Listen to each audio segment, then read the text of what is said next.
আল্লাহ বেহেশত বানালেন নবীর প্রেমেতে, বলুন বেহেশত বানাই নবীর প্রেমেতে, হাসর সাজাবে নবীর শান দেখাইতে। আল্লাহ কোরআন পাঠাইলেন নবীকে চিনাতে, হাসর সাজাবেন নবীর শান দেখাইতে। একটু আওয়াজ দিয়ে বলেন আল্লাহু আকবার। এর আমার হবিগঞ্জের বাবাজিরা কোনো প্রয়োজন ছিল না, কারণ আমার আল্লাহ তাআলা হলো ওয়া হুয়া বিকুল্লি শাইইন আলিম।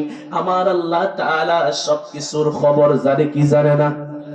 আমার নবীজিকে দিয়ে আমার আল্লাহ তাআলা অন্য আয়াতের মধ্যে বলেছেন, আমার আল্লাহ তাআলা বলেন, হাবিব আপনার জবান মুবারক দিয়ে तमाम বিশ্ববাসীকে জানিয়ে দিন, আমি আল্লাহ তাআলা তুখফু মা ফি সুদুরিকুম আও তুবদুহু ইয়ালামুহু